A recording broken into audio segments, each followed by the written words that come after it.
Well, good afternoon, everyone. And once again, welcome to another live this afternoon. So I thank you for your patience, understanding, and we love you guys, and promise we'll be back tomorrow morning at our regular time. Just waiting for a few of you to get your notifications, and let's see, some are coming on. Let's see if I can say hello to a few friends here. And 10 minutes, nothing yet. Here we go. Here we go. Okay, how are you guys? Let me see if I can say hello. And not quite yet. Coming to a theater near you, as I always say. Let's see. There it is. There it is. Okay. Who was number one this afternoon? Susan from Florida. How are you? Janice from Brampton. Danny, how are you, Danny? Nativity, Lorraine, Rain Cloud, how are you? From Michigan. Maria, Danny Lay, Iron Bridge, Ontario. I know exactly where that is. And Natalie, Patricia from Pulaski, Tennessee. Well, thanks for coming on, Patricia. Jen, Lorraine, Lynn, Aurora, Sherry, Milika, good morning. Not good morning, I'm so used to that. Milika's from Stouffville, Roxanne from Edmonton, Sully, good afternoon, Luella from West Tennessee, Lisa, how are you? I understand, folks, not everybody can. Kevin, there's our mayor. How are you, Kev? Dennis, how is you? Love having you guys on. Donna, how are you? Dan, who am I missing, guys? Diane from Thunder Bay, nice to have you on. Okay, we'll get going here. Brenda from Bancroft, I'll say hello when I see your names. Let me see if I can do this here. And Etta, Chaz, and Leslie from Niagara Falls, thanks for coming on. There's Wendy. She was in the clouds all alone. Poor Wendy. Rita, how are you? Nice to have you on this afternoon. I realize a little bit of change in time, guys, but could not be helped. Frida. Okay. Now, let me talk about friendly bacteria for a minute. And the reason I want to talk about it, because there's a new study out. Hi, Anne. And it's raining in St. Catharines, Ontario, according to Anne. Hi, Anne. We love you. Etta, Cecilia, thanks for coming on. We love you dearly. And anyway, listen to this. Toddler gut bacteria linked to childhood anxiety and depression. When they found, okay, so now, you know what's interesting is you can actually measure, count, identify different bacteria, okay, through stool and stool analysis and whatever, and we can sort of name the bacteria, and they all have their own little identities, okay? We know the difference between Acidophilus, for example, and Bifidus, and Lactobacillus, and all these Latin names that they give them. But in toddlers, listen to this. Toddlers' gut bacteria is linked to childhood depression and anxiety, okay? Researchers looked at certain types of bacteria that were more prevalent in children that would have more anxiety and more depression. Leaky gut, leaky brain, the connection between the microbiome. Very important. Okay, so certain types of clostridium, let me get this right, clostridites, clostridites, and lactospirochetes. If you have more of those and you're a child, you're going to be much more susceptible to depression and anxiety, according to research. They found that it was pretty common in these kids. They had these certain type of bacteria that were more prevalent. And we call that, guys, a dysbiosis, meaning that when you have more of, you see, a bacteria is like, your microbiome, guys, is like ecosystem. It's got to be balanced, okay? Has to be balanced. When it's not balanced, and you have certain strains that sort of take over the terrain, that causes problems, okay? We talk about that all the time. And you know, on this program, we're big on microbiome, okay? We're big on microbiome. Remember during COVID, I think I brought this out. I know I did. But they were talking about people that got the virus, and they found out those people had no lactobacillus. It was wiped out.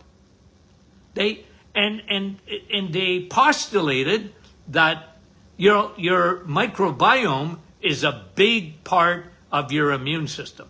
And guys, when it comes to anxiety and depression, remember something. You have more serotonin in your gut than you have in your brain. Because people think mood and, they think brain. But we known this for a long time, that you got a lot more feel-good hormones in your gut than you have in your brain. Just simple as that. So there's a huge connection. And guys, I bring this back all the time.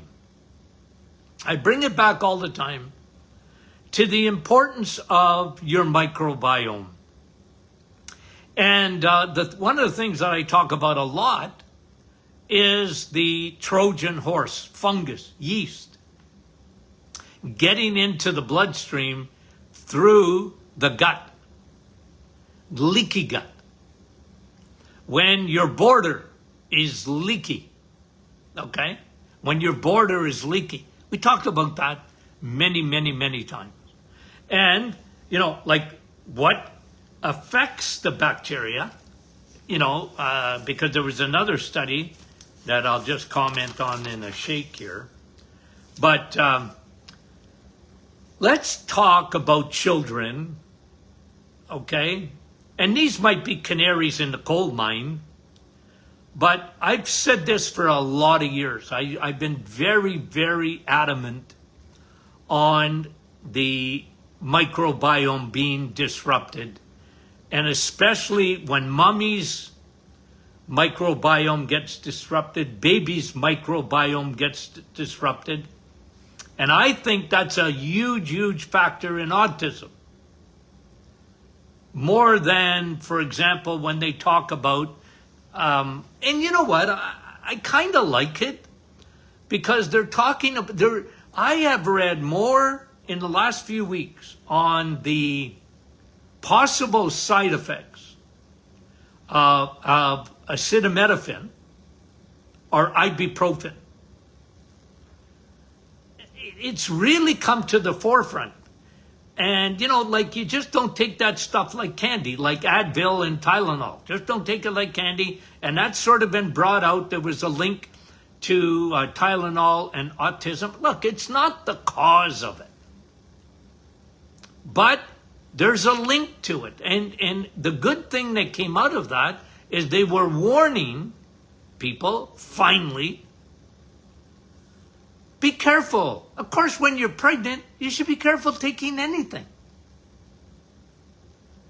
And that's what my takeaway was. Okay, let's just warn people especially during pregnancy, you got a headache or whatever, and like it ain't no fun having a headache, but you might not take a Tylenol for baby's sake. Okay? Now, why am I saying all that? Because I have been talking for years, 40 or more, about antibiotics.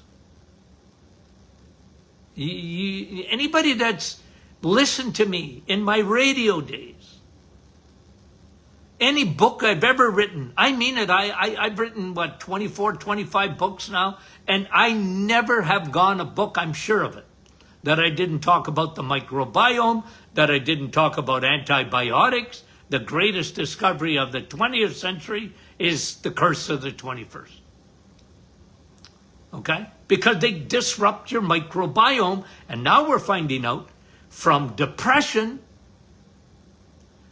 Look, people are asking me this every day. Doc, what about ivermectin for cancer? Hey, if I had cancer, I'd be doing it all. And the reason they talk about ivermectin more than anything is just because a lot of people are saying that most cancers are parasites. Well, my experience is, I'm not a researcher. I'm a clinician.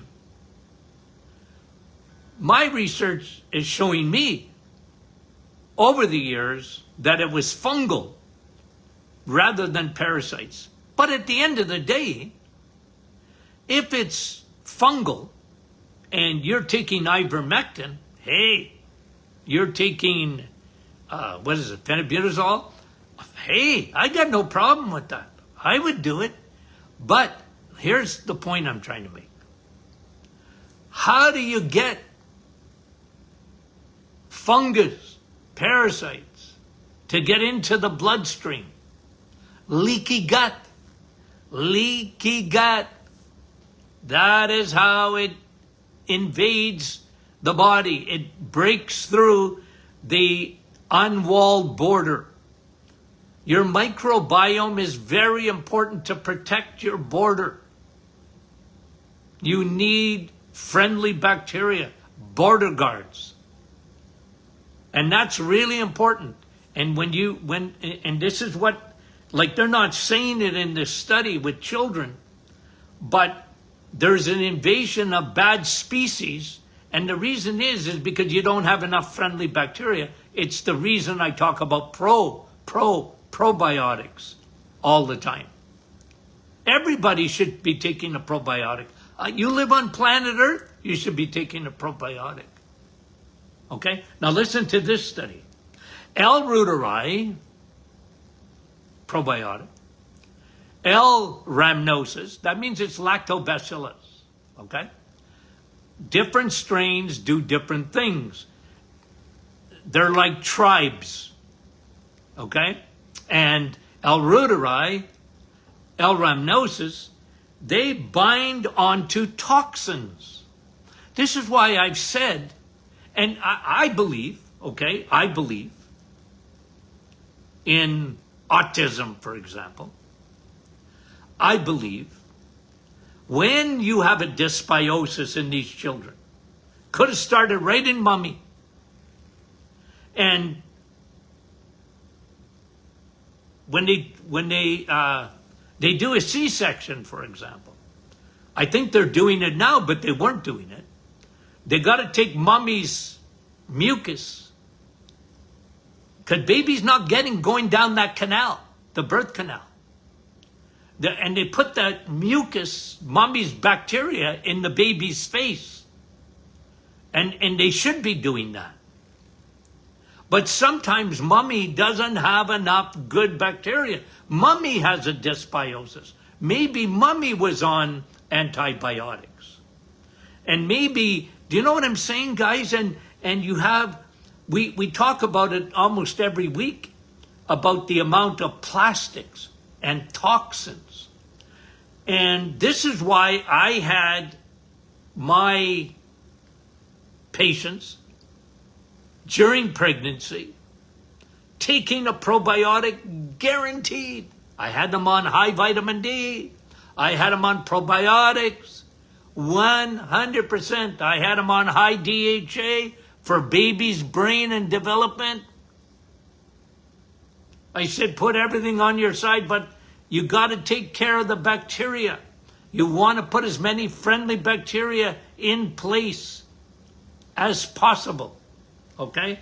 And those L. reuteri, L. rhamnosus that we have in our immune boosting formula in our probiotic, those are specific strains that pick up toxins. And I believe these little canaries in the coal mine, these autistic children, that's what happened. That's what happened. And, maybe vaccines had some effect on it. And I know one thing for sure. One thing for sure, they had leaky gut. Babies had leaky gut. 100%. And they had a dysbiosis. And they had, and every autistic child that I ever tested in my office had a major fungal overgrowth in their body, and if it was in their blood, it was in the brain. It was in the brain. It crossed the blood-brain barrier. Okay? And remember, I brought this to you before. You got two borders in your body. You have your southern border, your gut, your blood-gut barrier. That's your southern border. You need to have a lot of friendly bacteria to protect the southern border. But you have a northern border. You're thinking Canada, US. No, I'm talking about your blood-brain barrier. That's your northern border. You need border guards here. And those border guards are made up of bacteria. And as long as you have more good guys than bad guys, you win.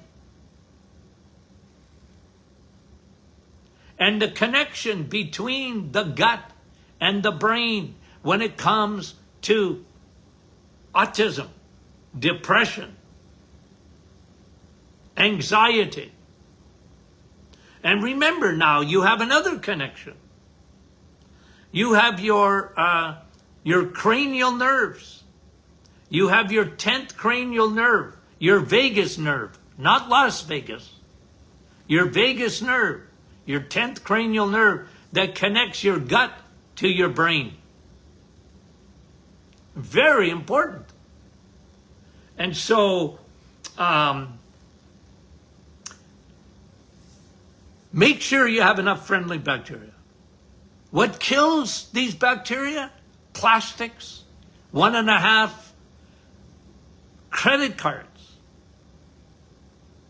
of microplastics a week on average. All the pesticides and the herbicides, all the toxins, mercury, lead, cadmium. Remember in my office, guys, I used to test for that. I used to test for mercury. People were shocked they had mercury in their system. People were shocked that they had lead in their system.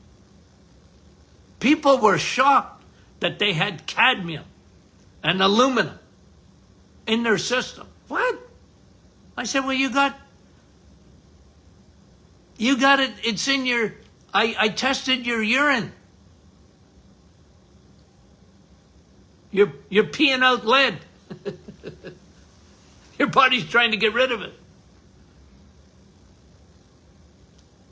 And my detox always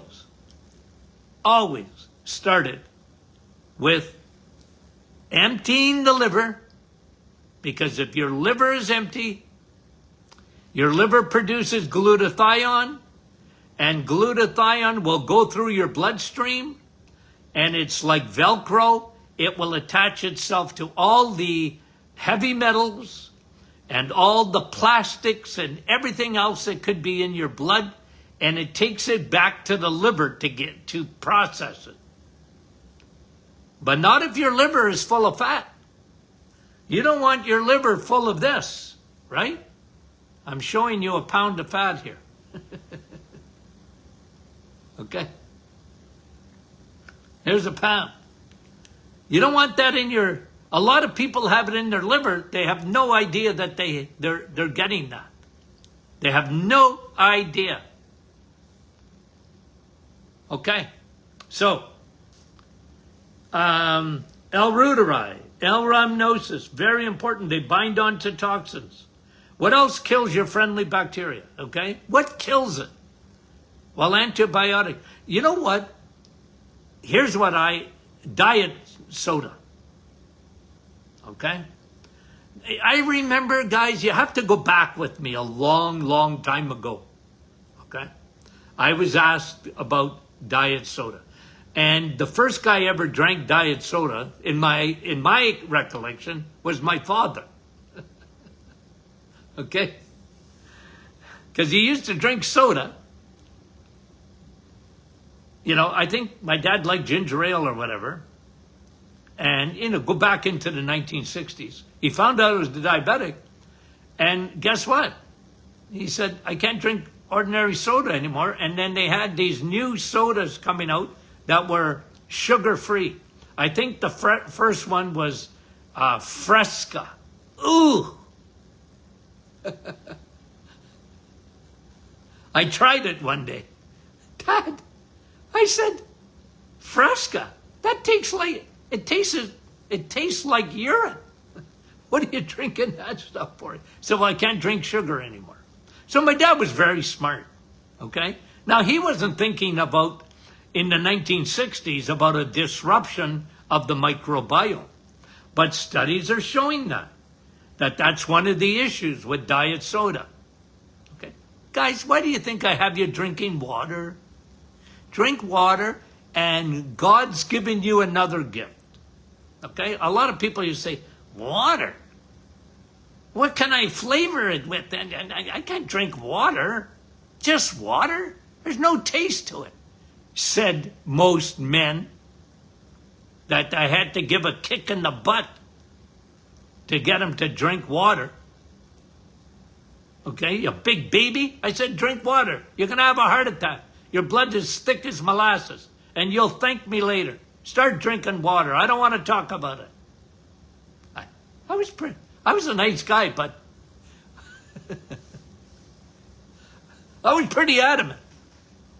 Okay? And then God gave you a gift of coffee, so drink water and coffee, and you don't have to drink anything else. You want to drink Dr. Martin's Perfect Smoothie? Well, you can have that too. Other than that, I don't want you drinking anything. Oh, Dr. Martin, what about tea? Okay, you can have a tea. But it's full of oxalates, so don't drink too much. Okay, anyway. So guys, what kills friendly bacteria? Antibiotics. Non-steroidal anti-inflammatories, NSAIDs. They disrupt the microbiome. Now, maybe not to the extent an antibiotic does, but they still do. So be careful. Be careful. Some of you are on painkillers or whatever. Well, you make sure you're taking probiotics or renew, replenish. Renew, replenish. With bacteria, you got it. Sugar. Sugar, honey, affects your microbiome. It does? Yeah, it does. You know why? Because sugar feeds the bad guys. That's why. Sugar feeds the bad guys. Sugar don't feed your good guys. They feed the bad guys, including the Third Army, the Trojan horse that came into your system. Yeast are fungus. They live on sugar. So sugar is you know what I mean? Like, you don't need that stuff. So this is what kills your friendly guys and regenerates your bad guys. You don't want that. You don't want that. Okay? And, you know, we already talked about chemicals. And stress. Stress is another thing. Stress can kill your friendly bacteria. Prolonged stress, cortisol. Okay? That can have an effect on friendly bacteria. Okay, guys, we did a little bit of a shorter version today. Tamara is Q&A. So send your questions in to info@martinclinic.com. info@martinclinic.com. Okay? And guys, we love you. We love you dearly, sincerely. Thanks for coming on. I know we're a little bit smaller audience, but we'll pass this around and it'll get back to normal numbers. We love you and talk to you soon.